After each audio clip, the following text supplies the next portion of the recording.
What's good, you guys? Today we are talking about a topic we love to talk about very often, sex, but more particularly, how long should you wait to have sex in your relationship? I'm Shamika Sanders, and beside me are my co-hosts, Kiara Kelly and Africa Miranda. Let's get into this episode of Listen to Black Woman.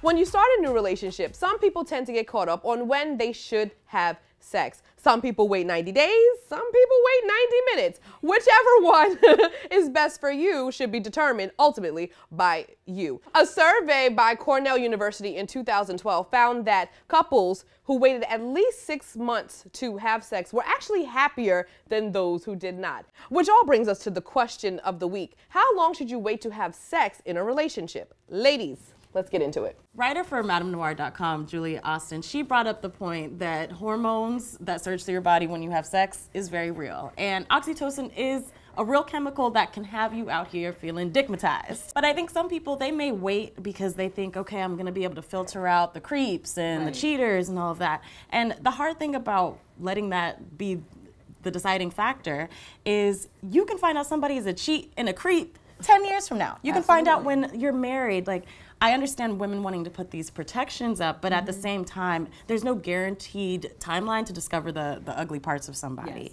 And I think for women, you know, if you make the decision to wait because of religious reasons, totally fine. But I think it's terrible when women start using their bodies as a barter deal for commitment. Well, we all know that sex sells, and in pop culture, we see sex a lot, whether it's the romanticizing of it in movies like Love and Basketball, or you have people like Ciara, where we see she's had sex and then she marries Russell Wilson, and they actually waited until they got married. Same thing with people like Megan Good and her husband, and they penned the book The Wait. And then we see people like Chrissy Teigen, who had sex with John Legend on the first date, and they're still married very happily. They have 2 kids, and we watch them on Instagram every day. Even though there is this wide spectrum and you can choose to do whatever you want, people are still trying to push this narrative upon us. There's a whole now lucrative business model of primarily men telling women what they need to do, you know, to be chosen. And they're telling them wait 30 days, wait 90 days. I feel like honestly it preys on the insecurities and desperation of women, because there are so many women that are looking for love and have had relationships that haven't worked and are feel like, okay, well, let me try anything. And you have these men, you know, with these hundreds of thousands of followers, which means if it's on the internet and you have over 50,000 people following you, of course you're an expert. And you know, and it's just everybody's other than making these people wealthy and celebs, basically, what is it guaranteeing that you're going to find love by waiting? No. Let's see what these social media streets are saying. Maya_800 wrote, I waited over 2 months to have sex with this dude, and still, he stopped putting in effort immediately thereafter. I don't know what I'm doing wrong. No matter what I do, how long I wait, this happens. At this point, I'm just sad and tired. That sounds sad. I relate to that because I have had several experiences where I waited a long time, 5, 6 months, and I noticed that everything would fall apart as soon as we had sex, but I think it's because the person was so consumed with the chase of me that they weren't actually investing in getting to know me. Yeah. So I've been through the same thing, girl. I get it. We also took to MadameNoire's Instagram account for their perspective, and we got a couple of responses. Delise said, I'm not a big believer in waiting for a long time. There's nothing worse than falling for someone with bad sex. Sis, me and you were here. Now you know you're married to him. Now you're married to bad dick. Yeah. Don't nobody want that. You know, sex is a big part of your relationship. And even though I think some people will like to be like, oh, all the love and connection will make up for it. No. That's not necessarily true. It can be, but. And sex is also a form of intimacy, and it helps you build and bond with your partner. So one commenter wrote, if I could go back and do it all over, I'd wait until I was married. That speaks to me. I wouldn't say that I would wait till I was married, but I did read the book The Wait, and I did have some moments where I was looking at my choices. And there are some people I could have left off my list. I just had to learn that I wasn't somebody that could just do it and feel okay and keep it moving. I would be in my feelings. I would like him. So I had to also take onus on myself of learning what I could do. Yeah, and you learned your attachment style. Exactly. I get attached. So now I know it's I probably do wait longer than the average person, and it's not because I'm trying to make make somebody prove themselves to me, but I need to make sure for myself what I can handle and not handle. Great point. Kiara, let's take it to the polls. As always, we asked our MadameNoire.com audience how they felt about waiting to have sex. We asked, how long do you typically wait to have sex with a new partner? With 67% saying, until I can't wait no more. Very scientific. That's me. That's about right. I'm with the majority there. 28% said, until we're in a committed relationship. 5% said, I plan to wait until I'm married. So across the gamut, yes. We also asked, have you ever felt pressured to have sex to get or to keep a man? With 57% saying, never have I ever, and 43% saying, yup.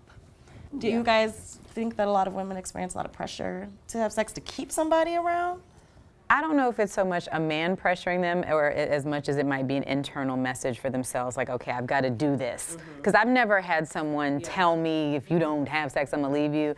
But you definitely do sometimes feel in a relationship when it's starting to go bad that you've got to kind of do anything, you know, to keep it going. We also asked the audience, what connection is most important in a relationship? With 86% of y'all saying emotional.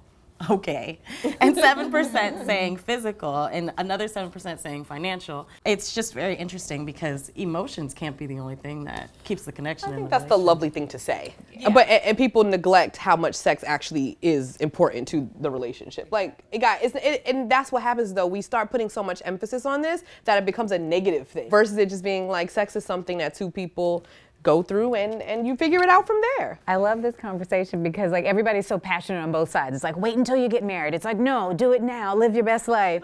And Mandy Velez, who's a contributor for HuffPost, has her own very passionate take on the topic. And she says that the argument to wait until marriage puts sex so high on a pedestal that love and exploration, which sex is truly about, are lost to fear and uncertainty. And I will honestly say that if anything, this whole conversation speaks to me, it's this. Like, I was raised in a very like hyper-religious family. And for those of you raised in families like that, you know, you're never taught about what sex is other than like, this is how babies are made. Don't do it. Don't get pregnant. If you do, you're going to die. And, you know, but when you do it, you can only do it when you get married.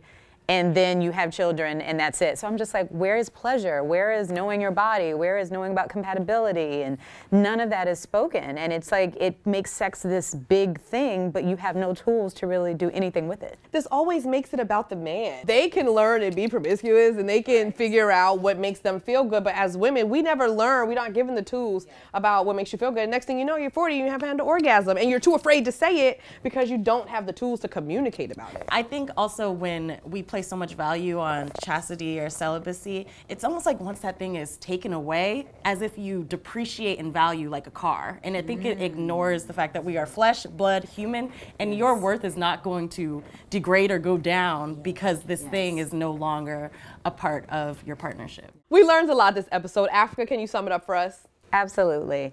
Wait. Don't wait, it's up to you. Your worth is not tied to whether or not you decide to wait 30 days, 60 days, 90 days. Putting a ring on it is going to happen because you and your partner love and cherish each other, not because you waited an arbitrary amount of time that someone says you should do. Loving ourselves and our bodies should be an expression of our personal freedom, not one of bondage. So live your best sexual life. Okay, sexy Oprah. There you go. Yeah. Sexy Oprah over here. Okay. Yeah, honestly, do what makes you feel good and what makes you feel safe. But again, do it because you need to do it, not because someone tells you, because you have the answer for what's best for you. Great point, Africa. Thank you all for watching. Again, until we see you next time, check us out on HelloBeautiful.com, MadameNoire.com, and live your best life. Do you, boo-boo. Bye.